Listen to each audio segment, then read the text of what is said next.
रात के भयानक अंधकार को चीरते हुए ट्रक रफ्तार से भाग रही थी। हड्डियों को पिघला देने वाली सर्द रात अपना कहर ढा रही थी। रात के ठीक 12 बज रहे थे। रास्ता खुला मगर सुनसान था। ट्रक की हेडलाइट सड़क के काले घने अंधेरे को पूरी तरह दूर करने की नाकाम कोशिश करती आगे बढ़ रही थी। आधी रात के बाद ही अब्बास को गाड़ी ड्राइव करने का मजा आता था।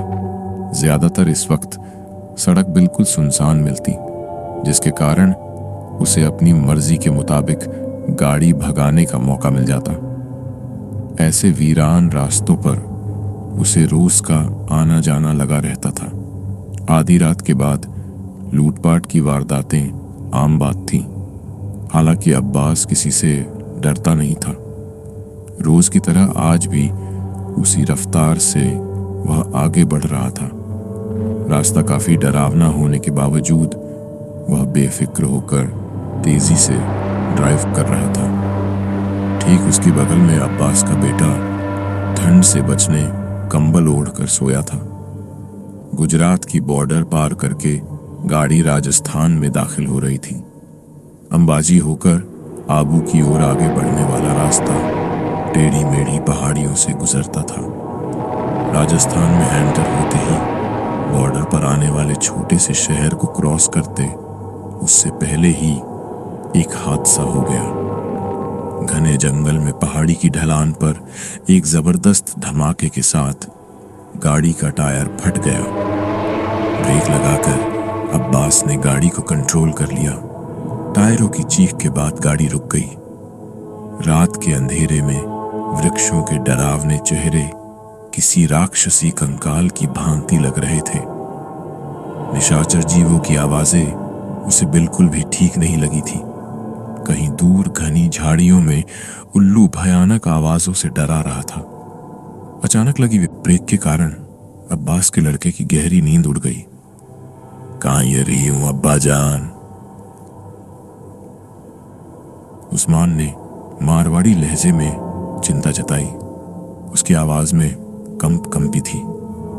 गाड़ी पंक्चर रहेगी है और की कोनी रही हूं। टूट गियो है तो टायर बदलने में मारी मदद कर ले। एड़ी घबराने की बात कोनी है। हमार गड्डी तैयार रह जाइला। अब्बास ने अपने बेटे का हौसला बढ़ाया। जी अब्बा जान, कहकर उस्मान आसपास के जंगलों में नजरें घुमाता हुआ पिता की हेल्प करने लगा। किसी डरावनी कहानी से यह माहौल कम नजर नहीं आ रहा था। जगह किसी भूतिया टीले की तरह दिख रही थी। हैरानी की बात यह थी कि उनकी ट्रक के अलावा कोई भी वाहन इस सड़क पर दूर दूर तक दिखाई नहीं दे रहा था। काफी डरावना हॉरर सीन था। अब्बास गाड़ी को जैक लगाकर फटाफट नट बोल्ट खोले और टायर बदला। किसी अनजाने खौफ के चलते दोनों ने गाड़ी में पर बैठकर अपनी जगह ले ली। अब्बास को डर इसी बात का था कि इस वीरान जगह पर कोई जंगली जानवर हमला न कर दे, मगर अल्लाह के करम से ऐसा कुछ नहीं हुआ। गाड़ी स्टार्ट करके दोनों आगे बढ़े। सर्द हवाएं अभी ते पेड़ पौधों में सरसराहट भर गई थी। ढलान उतरकर गाड़ी जब सीधे रास्ते पर आई तो सामने का नजारा देखकर कपास की आंखें खुली की खुली रह गईं। वह कोई छोटे से कस्बे का स्टॉप था और बस स्टॉप पर लंबा घूंघट ताने कोई स्त्री खड़ी थी। हॉरर मूवी के सीन का नजारा देखकर अब्बास बुरी तरह सहम गया। अब्बा जान, कोई लुगाई खड़ी लागे है? हाँ पुत्र, वही कोई दुखियारी। अब्बास ने गाड़ी को ब्रेक लगाई। घूंघट ओढ़ के वह स्त्री अपनी चूड़ियों की खनक बिखरती हुई रोड के बीचों बीच आकर रुक गई। अब्बास को गाड़ी रोकनी पड़ी। उस अजनबी स्त्री का चेहरा देखने की अब्बास की कोशिश बिल्कुल नाकाम रही। मुझे अगले स्टेशन तक ले जाइए प्लीज, अंधेरा बहुत हो गया है और दूसरी कोई गाड़ी भी नहीं है, गिड़गिड़ाते हुए उसने कहा था। अब्बास को उस पर रहम आ गया। जिस स्त्री को आधी रात में घर से बाहर निकलना पड़ा, और ज़रूर कोई बड़ी मुसीबत में हो सकती है। ऐसा सोचकर अब्बास अपने बेटे उस्मान से मुखातिब हुआ। उस्मान, बेन जी ने बोल दे पीछे बैठ जावे, अगले स्टेशन पे उतार दे वहाँ। उस्मान ने उस स्त्री से बात करने खिड़की से बाहर सिर निकाला, मगर वह रहस्यमयी स्त्री न जाने कहाँ गायब हो गई। अब्बा जान, वह लुगाई तो कट्ठे दिखे कोनी। उस्मान परेशान होकर बोल उठा, खिड़की खोलने पीछे देख ले एक बार। अब्बास की बात मानकर उसने पीछे का नज़ारा देखने ड्राइवर सीट के पीछे सेंटर में लगी खिड़की को खोल दिया। उस्मान की आंखें हैरत से फटी की फटी रह गईं। वह तो पीछे बैठी है अब्बा जान। उसने बात भले ही अब्बा जान से कही थी, लेकिन जैसे वह खुद को भी यकीन दिला रहा था। राहत की सांस लेते हुए अब्बास ने गाड़ी की गति तेज कर दी, जबकि उस्मान की अब नींद उड़ चुकी थी। वह अजनबी स्त्री किसी छलावे की तरह गाड़ी में चढ़ बैठी और हमें भनक तक न लगी। लगातार 2 घंटे तक गाड़ी भगाने के बाद अब्बास के जहन में वो बात आई कि उस लुगाई को जहां उतारना था वह स्टॉप तो पीछे चला गया है। उसके पैर ब्रेक पर दब गए। अरे उस्मान, उस लुगाई ने उतारनी थी, वे बात मारे दिमाग से ही निकल गई है। देख देख देख, वह पीछे सो तो नहीं गई।